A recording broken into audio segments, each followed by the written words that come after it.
The storm raged outside, its fury reflected in the torrents of rain that pounded against the windows of a dilapidated house on the outskirts of Ashwood.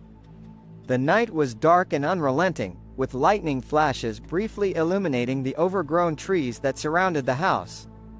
Inside, the atmosphere was thick with dust and shadows. An old wooden desk stood cluttered with remnants of a past life, paranormal investigation tools, faded photographs, and dusty tomes.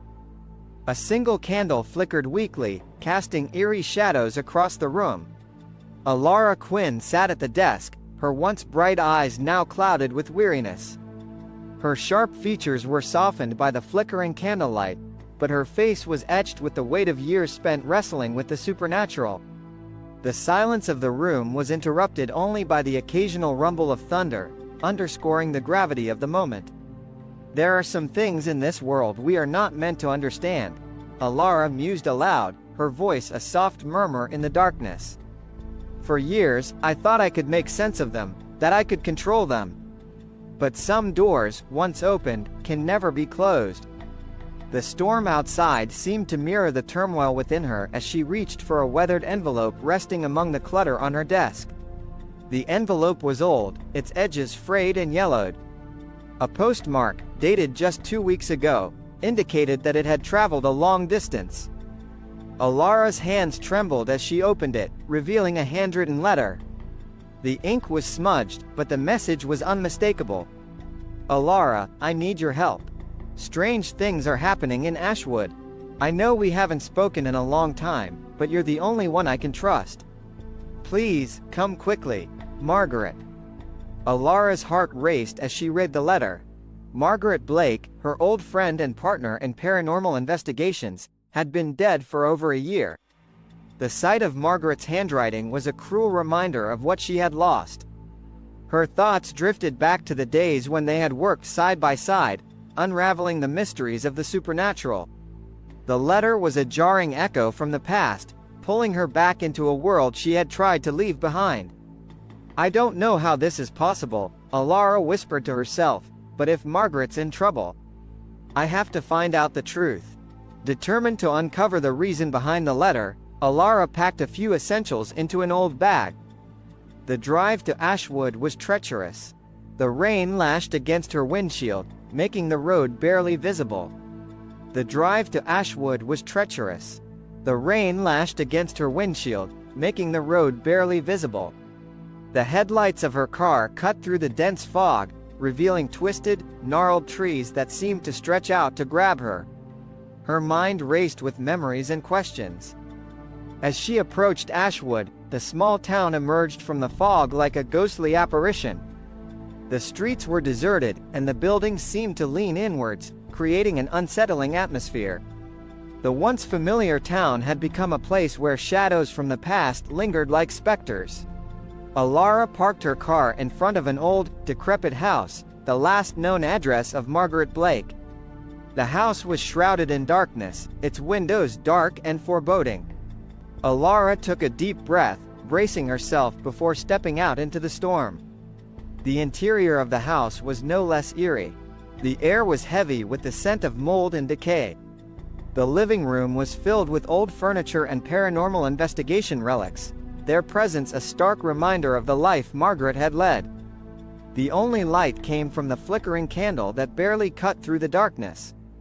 As Elara moved through the dimly lit rooms, a cold draft seemed to follow her every step. Her heart pounded with each creak of the old floorboards. On the mantelpiece, she noticed an old photograph, a faded image of herself and Margaret, their faces bright with joy. Next to the photograph was a candle, its flame casting a warm glow that seemed out of place in the otherwise cold room. Suddenly, the room was filled with a whispering voice, its source hidden in the shadows. "Elara."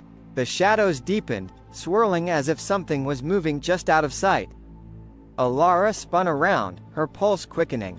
The whispering grew louder, more urgent, until from the darkness emerged a ghostly figure, Margaret's apparition. The figure flickered and wavered, struggling to maintain coherence. Her face was a mask of fear and desperation. "You shouldn't have come, Elara." Margaret's voice was strained, filled with a terror that was palpable. "It's too late." Elara reached out, her voice trembling. "Margaret? What happened to you?" Margaret's form flickered, her face twisted with anguish. "The veil, it's weakening. They're coming." As she spoke, the shadows surged around her, pulling her back into the darkness. Elara's attempts to reach her were in vain. The room was plunged into complete darkness, the only sound her ragged breathing and the distant rumble of thunder. When the light returned, Elara was on her knees, her face pale but resolute. Amid the chaos, she spotted a small leather-bound journal lying on the floor. Her fingers shook as she picked it up and opened it.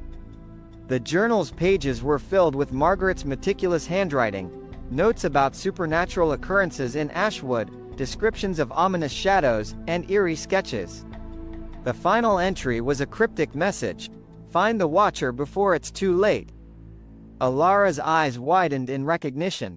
The Watcher was a name she had heard only in hushed legends, an enigmatic figure linked to the supernatural. If Margaret had mentioned it, then it was significant. "The Watcher," Elara whispered, her mind racing. "No, it can't be." Determined to find answers, Elara left the house and headed to the old cemetery at the edge of town. The fog had thickened, and the cemetery was shrouded in an eerie silence. The tombstones, weathered and cracked, loomed ominously in the mist. As she entered the cemetery, Elara felt a presence watching her. From the shadows emerged a cloaked figure, the Watcher. The figure's face was obscured by darkness, but its gaze was piercing and cold. It pointed towards a distant tombstone that glowed with an unnatural light. "I know you're there," Elara called out, her voice echoing through the cemetery. "Show yourself." The Watcher stepped into the faint light, its face still hidden. It raised a hand and pointed towards the tombstone, its gesture filled with foreboding. "You are too late, Elara," the Watcher's voice was a chilling whisper carried on the wind. "The veil is breaking. The dead will rise, and you cannot stop it." Elara's gaze followed the Watcher's pointed finger to the glowing tombstone. An ominous light emanated from it, suggesting a powerful, malevolent force at work. The sense of dread was almost palpable. If the Watcher is right, Elara thought, steeling herself, then I need to act fast. But what awaits me here? It might be more than I can handle. With determination, Elara approached the tombstone, ready to confront the dark forces that awaited her. The storm raged on, the winds howling through the cemetery as the veil between worlds continued to thin. As Elara stood in the eerie glow of the tombstone, the wind howled, carrying with it whispers from the beyond. The Watcher's figure began to fade into the mist, its parting words hanging heavy in the air. "The veil is weakening, Elara. This is only the beginning." Elara turned away from the tombstone, her heart pounding with a mix of fear and determination. She knew she couldn't face this alone. "Whatever is coming, I'll be ready," she whispered to herself. "And I'll need all the help I can get. Join me as I uncover the truth behind the veil. Together, we can face whatever lies beyond." If you want to uncover the mysteries with me, don't forget to like this video and subscribe to the channel. Your support will help us navigate the darkness and find the truth. Hit the notification bell so you never miss an episode. The next chapter is coming soon, and trust me, you won't want to miss what's lurking in the shadows.